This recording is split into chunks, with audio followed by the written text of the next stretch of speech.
आज हम लोग NCERT class 8 science chapter number 4 materials, metals and non metals पढ़ेंगे। तो बच्चों, इस चैप्टर में हम लोग दुनिया में जितने भी मटेरियल्स या पदार्थ या सब्सटेंसेस पाए जाते हैं उन्हें दो भागों में डिवाइड करेंगे उनकी प्रॉपर्टीज़ के आधार पे। पहला क्लास होगा मेटल्स और दूसरा होगा नॉन मेटल्स का।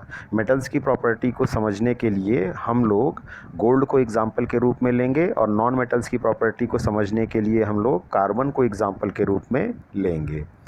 अब सबसे पहले केमिस्ट्री में हमने आपसे पहले भी कहा था कि अपने घर में एक पीरियोडिक टेबल ज़रूर लगाइए। तो पीरियोडिक टेबल का जब आप चार्ट देखेंगे तो कुछ ऐसा ही देखने में लगेगा। अब इस पीरियोडिक टेबल में जो आपको रेड पोर्शन दिखाई दे रहा है वो पूरा एरिया मेटल्स के द्वारा भरा गया है, यानी कि पीरियोडिक टेबल में अधिकांश जो एलिमेंट्स हैं वो सब मेटल्स हैं। तो आप देख सकते हैं कि रेड वाले की संख्या कितनी ज़्यादा है। ठीक है, अब रेड के बाद जो ये ब्लू कलर से है ये नॉन मेटल्स हैं और बीच में जो येलो वाले हैं ये मेटलॉइड्स हैं, जिनके बारे में हम लोग क्लास 10th में पढ़ेंगे। तो बेसिकली अभी हम लोग मटेरियल्स को दो भागों में बांट रहे हैं, मेटल्स और नॉन मेटल्स। अब इसके बाद सबसे पहला एग्जांपल जो मैंने आपसे कहा था कि गोल्ड को लेंगे, तो हम लोगों ने गोल्ड को गोल्ड ऑर्नामेंट्स के रूप में, आभूषण के रूप में देखा है। अब चूंकि हमें इसकी फ़िज़िकल प्रॉपर्टीज़ पढ़नी है तो हम लोग गोल्ड के ऑर्नामेंट्स का एग्जांपल लेंगे।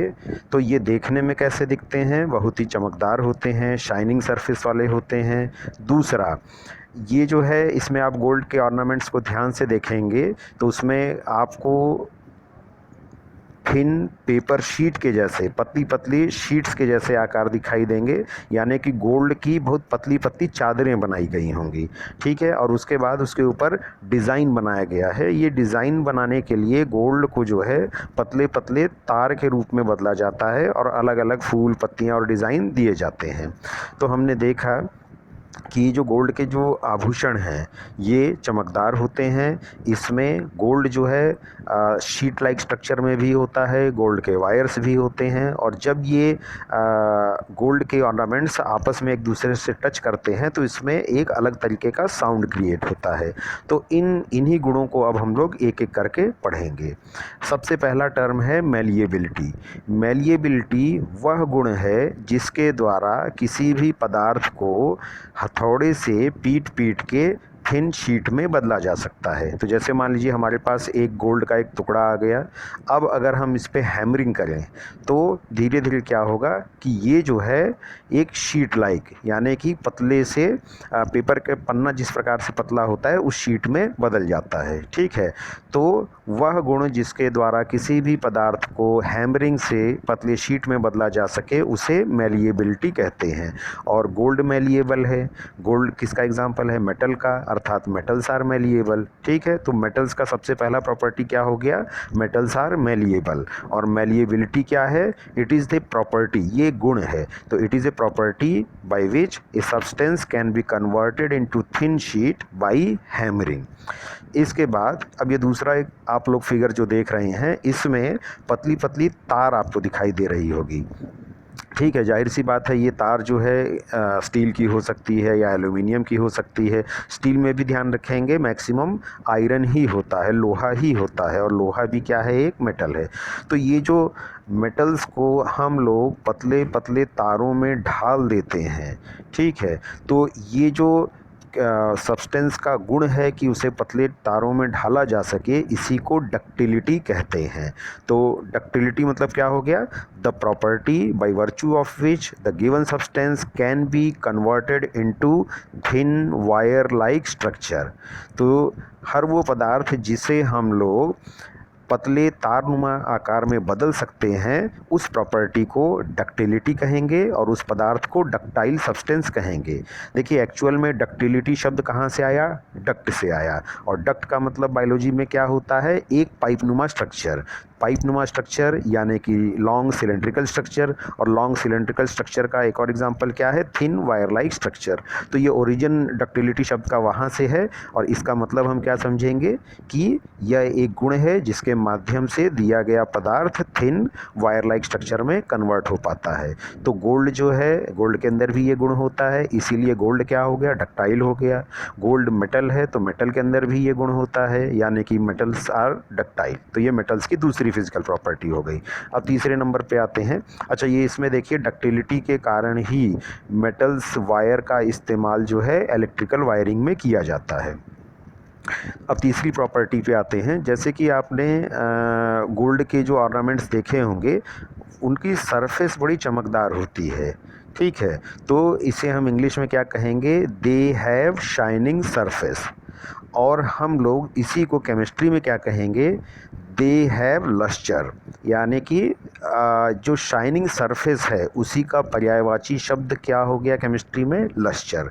तो हम लोग तीसरा पॉइंट क्या कहेंगे अब, मेटल्स आर लस्चरस, यानी कि मेटल्स की सरफेस चमकदार होती है। जैसे रेलवे ट्रैक, रेल की पटरियां आप देखते होंगे धूप में कितनी चमकती हैं। अगर ये स्टील की थाली आप धूप में रख दें तो चमकने लगेगी, क्यों, क्योंकि they are made up of metals and metals are lustrous.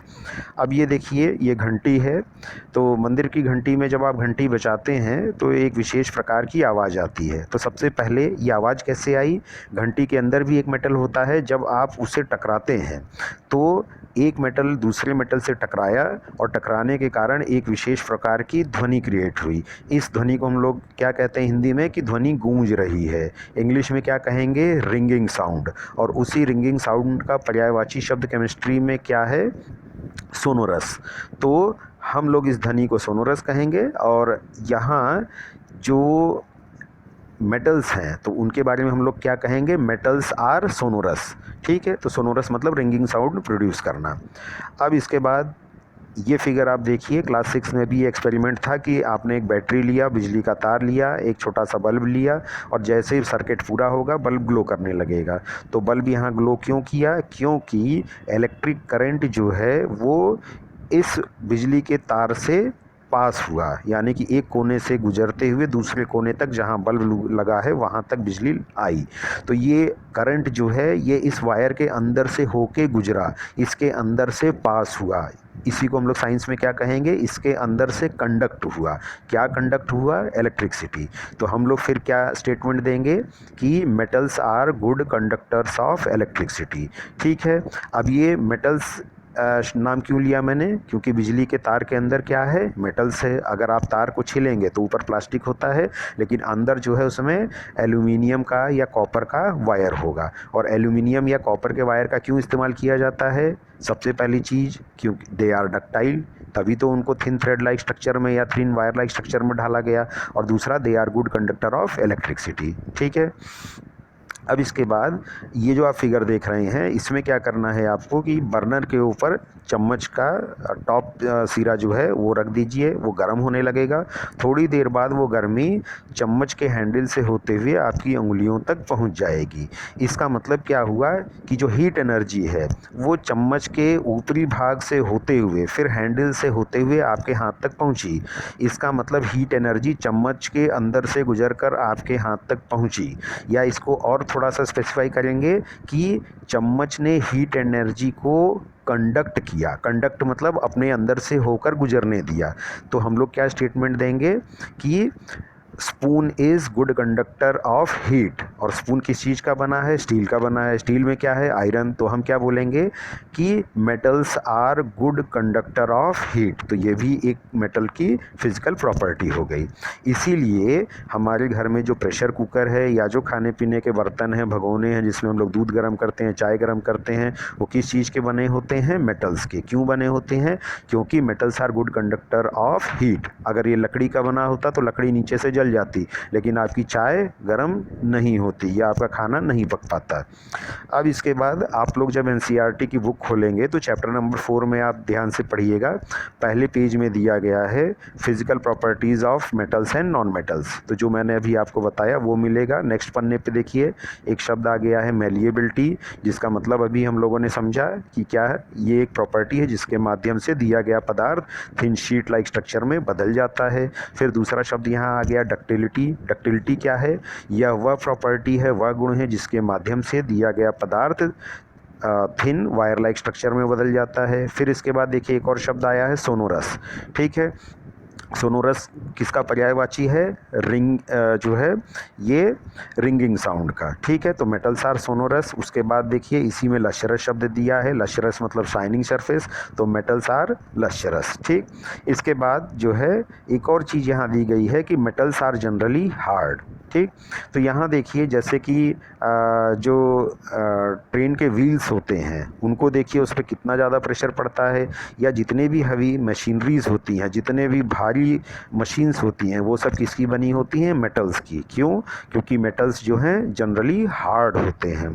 ठीक है, हालांकि इसके एग्जांपल्स भी हैं, उसको हम लोग नेक्स्ट वीडियो में पढ़ेंगे। अभी हम लोग जनरल प्रॉपर्टी देख रहे हैं, तो हम लोगों ने मेटल्स की जनरल प्रॉपर्टी देखी। They are malleable, they are ductile, they are good conductor of heat, they are good conductor of electricity, they are sonorous, they are lustrous, they are generally hard. अब हम लोग आते हैं non metals के गुणों पे। तो नॉन मेटल्स में बहुत सारे नॉन मेटल्स हैं, जैसे phosphorus, sulphur, fluorine, chlorine, bromine, iodine, boron, carbon etcetera. तो हम लोग यहाँ कार्बन के आधार पे नॉन मेटल्स की प्रॉपर्टी की स्टडी करेंगे। कार्बन का एक रूप डायमंड है, दूसरा कोयला है, तीसरा ग्रेफाइट है। और अब हम लोग कार्बन के एक जनरल रूप को एग्जाम्पल में लेंगे, जैसे कि लकड़ी किस चीज़ की बनी है? सेलुलोज की बनी है। सेलुलोज में क्या पाया जाता है? कार्बन पाया जाता है। तो कार्बन की प्रॉपर्टीज़ के माध्यम से हम लोग नॉन मेटल्स की प्रॉपर्टी को समझेंगे, और कार्बन की प्रॉपर्टी हम लोग लकड़ी के माध्यम से समझेंगे, क्योंकि ये हमारे डेली लाइफ में हम लोगों ने इसके बारे में बहुत कुछ जाना है। तो जैसे एक एग्जाम्पल लेते हैं कि ये देखिए, ये गन्ने का रस निकालने वाली मशीन है। अब अगर इसमें हम लोग लकड़ी को डालें, लकड़ी, तो यहाँ ध्यान दीजिएगा कि जो गन्ने का जो स्टेम, जो शुगर केन का जो स्टेम है, ठीक है, वो भी लकड़ी का ही एक रूप है, क्योंकि वो भी सेलुलोज का ही बना है। तो ये जो गन्ना है ये भी सेलुलोज का बना है, इसमें भी कार्बन है। अब हमने जब गन्ने के रस निकालने वाली मशीन में डाला, तो उसके बाद देखिए इसकी क्या हालत हो गई, यानी कि ये बिखर गया। ये थिन थ्रेड लाइक स्ट्रक्चर में नहीं बदला, या ये थिन शीट में कन्वर्ट नहीं हुआ। ठीक है, तो इसका मतलब क्या हो गया कि ये जो गन्ना है, यानी कि जो सेलुलोज है, यानी कि जो कार्बन है, कार्बन न तो मैलिएबल है न ही डक्टाइल है। अर्थात non metals are non malleable and non ductile. ठीक है, अब इसके बाद एक और एग्जांपल लेते हैं कि जैसे आग जल रही है। अब अगर हम इसमें लोहे की रॉड का एक कोना इस आग में डालें और दूसरा कोना हाथ से पकड़े रहें, तो थोड़ी देर बाद हीट एनर्जी लोहे के रॉड में से होते हुए हमारे हाथ तक पहुंचेगी और हमारा हाथ जल सकता है। लेकिन अगर हम एक लकड़ी की लंबी जो है डंडा ले लें लकड़ी का, और अगर हम उसे आग में एक कोना डालें, तो क्या होगा? लकड़ी का वो कोना जलने लगेगा, लेकिन वो गर्मी उसमें से होते हुए हमारे हाथ तक नहीं पहुंचेगी। इसका मतलब लकड़ी ने अपने अंदर से हीट एनर्जी को पास होने नहीं दिया। इसका मतलब लकड़ी जो है बैड कंडक्टर ऑफ हीट है। इसका मतलब कि non metals are bad conductor of heat. इसके बाद एक और एग्जांपल देखते हैं, जो कि क्लास 6 से आप लोग करते आ रहे हैं। बैटरी लेंगे, बल्ब लेंगे, वायर लेंगे। अब अगर आपने वायर को बीच में काट के उसमें लकड़ी लगा दी, तो क्या होगा कि बैटरी में से इलेक्ट्रिकल एनर्जी लकड़ी तक पहुंचेगी, लेकिन आगे नहीं जाएगी और बल्ब नहीं जलेगा। क्यों नहीं जा रही है? क्योंकि लकड़ी में से करंट पास नहीं हो पा रहा है, लकड़ी अपने अंदर से करंट को गुजरने नहीं दे रहा है। इसका मतलब लकड़ी जो है ये बैड कंडक्टर ऑफ इलेक्ट्रिसिटी है, अर्थात non metals are bad conductor of electricity. तो आपने देखा कि गोल्ड के एक एग्जाम्पल से हम लोगों ने मेटल्स की फिजिकल प्रॉपर्टी देखी, और लकड़ी के ये एक सिंगल एग्जांपल से हम लोगों ने नॉन मेटल्स की फिजिकल प्रॉपर्टी को देखा। अब नॉन मेटल्स के और एग्जांपल देखते हैं। जैसे ये शीशे के बने हुए जो है ऑब्जेक्ट्स हैं। अब ये जो शीशा है ये भी नॉन मेटल का एग्जांपल है। कैसे? शीशा किस चीज़ का बना होता है? सिलिका का। सिलिका का फॉर्मूला है SiO2। तो Si और O2 सिलिकॉन और ऑक्सीजन दोनों ही यहाँ नॉन मेटल हैं। तो इसके माध्यम से भी हम लोग जो है नॉन मेटल्स के गुणों को याद रख सकते हैं। इसके बाद मटका। मटके में क्या हो, ये किस चीज़ का बना है? मिट्टी का बना है। और मिट्टी में भी जनरली जो है नॉन मेटल्स पाए जाते हैं। ठीक है, तो ये कुछ एग्जांपल्स हैं जिनके माध्यम से आप नॉन मेटल्स की फिजिकल प्रॉपर्टी को खुद रिकॉल करके एग्जाम में लिख सकते हैं। अब आ जाते हैं प्लास्टिक्स पे। पिछले चैप्टर में हम लोगों ने प्लास्टिक्स के बारे में पढ़ा था। क्या पढ़ा था? कि plastics are polymer. What are polymer? Polymer वो होते हैं जो मोनोमर के बने हैं। और अब मैं आपको बता दूं कि अधिकांश मोनोमर में कार्बन पाया जाता है। यानी कि प्लास्टिक के गुण भी क्या हो गए? नॉन मेटल्स के जैसे होंगे। अगर आप प्लास्टिक को गन्ना का जूस निकालने वाली मशीन में डालेंगे तो ये टूट फूट जाएगा, ख़राब हो जाएगा, यानी कि ये मैलिएबल और डक्टाइल नहीं है। दूसरा, अगर आप इसे गर्म करेंगे तो हो सकता है ये पिघल जाए या जल जाए। तो इसका मतलब ये बैड कंडक्टर ऑफ हीट है। इसमें से बिजली पास नहीं होती है। इसका मतलब ये बैड कंडक्टर ऑफ इलेक्ट्रिसिटी है।